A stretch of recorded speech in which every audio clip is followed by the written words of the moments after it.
estamos falando sobre uma fé para ser bíblica. Nem toda fé cristã é bíblica. Pode estar cheia de tradições, cheia de percepções apenas pessoais, mas claro que eu e você, todos buscamos uma fé baseada na Bíblia, que tem uma mente bíblica. Hoje, então, eu quero dizer que a santidade faz parte do Evangelho. Às vezes pensamos no Evangelho apenas como graça que se recebe, mas o Evangelho é também santidade que se busca. Estou lendo para vocês, a cada dia, algumas porções da carta de Pedro. Hoje, a primeira carta, vou ler os versículos 13 a 16, ainda no primeiro capítulo. 1 Pedro 1, 13 a 16. Por isto, preparando o seu entendimento, sejam sóbrios e esperem inteiramente na graça que lhes está sendo trazida na revelação de Jesus Cristo. Como filhos obedientes, não vivam conforme as paixões que vocês tinham anteriormente, quando estavam na ignorância. Pelo contrário, assim como é santo aquele que os chamou, isto é, Deus, sejam santos vocês também em tudo o que fazem, porque está escrito, sejam santos, porque eu sou santo. Quero começar com uma frase de Tozer, em que ele diz muito belamente o seguinte: quem é realmente nascido de novo ama a palavra de Deus. Vou repetir. Quem é realmente nascido de Deus ama a palavra de Deus. Autor R.A. Tozer. Por que eu li esse pensamento logo no começo? Porque quem é nascido de novo ama a Bíblia, e a Bíblia nos fala que o Evangelho completo inclui o nosso pecado, inclui a notícia do perdão para o nosso pecado e inclui um conjunto de ensinos para que vivamos segundo este Evangelho.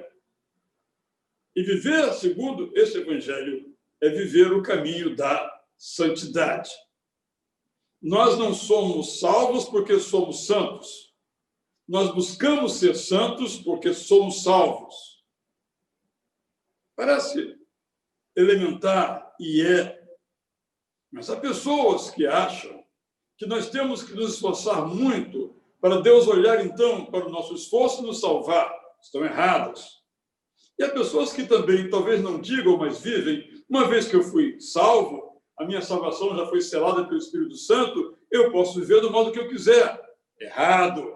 Essas pessoas estão totalmente equivocadas. Então, eu quero dizer algumas poucas palavras para que entendamos este texto da palavra do nosso Deus. Preparando, verso 13, o seu entendimento. Eu quero dizer aqui, primeiramente, então, que a santidade é uma demanda da razão.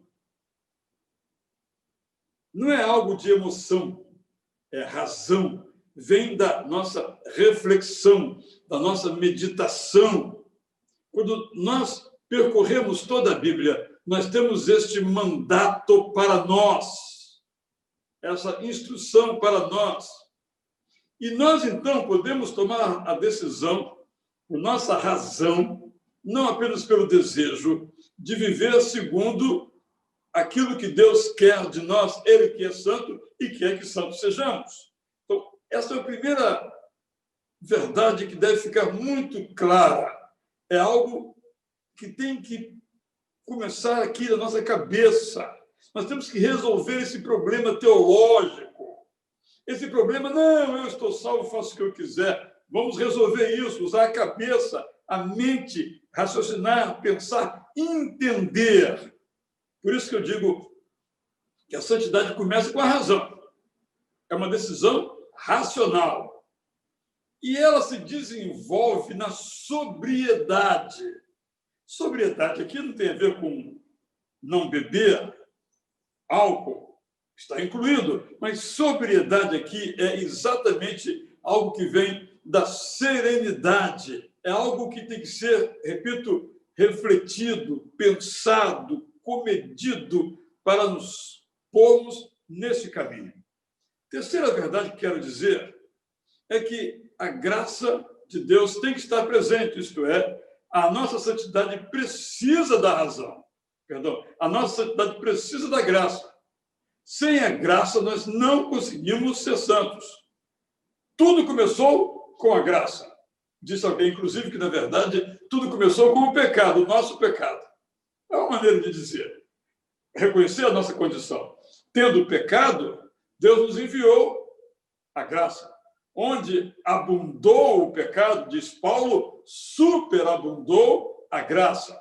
A graça é uma solução divina para o nosso pecado. Mas não podemos ficar nessa primeira parte. Nós temos que receber essa graça, ser selados por essa graça.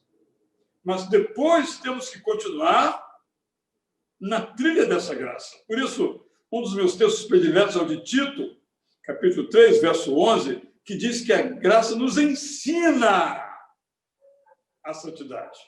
Nós, por nossa própria conta, nossa razão já sabe disso, não conseguimos ser santos. Porque a nossa natureza é pecaminosa. Mas eu não fui nascido de novo, eu não fui gerado de novo. Foi. Nós fomos gerados de novo. Mas quando nós fomos gerados de novo, não saiu de dentro de nós a nossa natureza velha.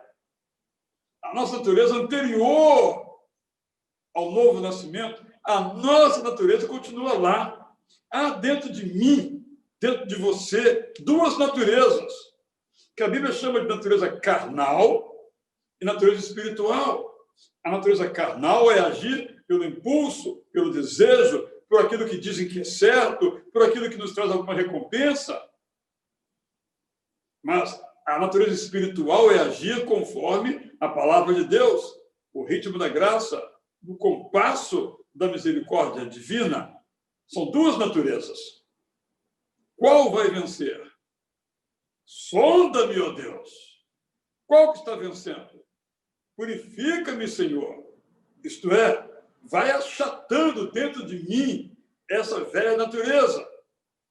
É por isso que o apóstolo Paulo diz o seguinte: não abafeis, ou não abafem, melhor assim, o Espírito Santo. Ou seja, não abafem a natureza espiritual. Não permitam que a natureza carnal se sobrepuje. É muito valioso termos em mente essas perspectivas, porque aqui tem uma coisa terrível. Ele diz assim, olha, como filhos obedientes, verso 14, não vivam conforme as paixões que vocês tinham anteriormente. Olha, a biografia de muitas pessoas, que eu espero não seja a sua biografia, vão correndo bem, aceitaram a graça, vão correndo bem, diz o hino. Mas então o seu primeiro amor se esfria. E há muitas pessoas em nossas igrejas, inclusive, algumas já afastadas, que fazem as mesmas coisas que faziam erradas antes de serem alcançadas pela graça. É isso que Pedro diz. Não vivam conforme as paixões que vocês tinham anteriormente, quando ainda estavam na ignorância. É isso que a Bíblia nos diz, isso que é santidade, mas viver conforme, não os nossos padrões da ignorância, mas os padrões da luz do Evangelho, da revelação da graça de Deus. A santidade começa com o desejo. Tem que entrar aqui na nossa razão para que seja uma decisão. E tem que ser uma caminhada todos os dias. Como caminhamos na graça, na santidade todos os dias? Voltando sempre à palavra de Deus. Se você amar a palavra de Deus, ler a palavra de Deus, você vai praticar a palavra de Deus. E se você praticar a palavra de Deus, está no caminho da santidade, no caminho que Deus ama para você. É isso que tem que ficar muito evidente, muito claro para cada um de nós. Pense nisso. Enquanto você ouve Raquel Novaes e Letícia Góes cantando Santifica-me, purifica-me, eu quero estar junto a ti. Seja a sua oração e a sua prática.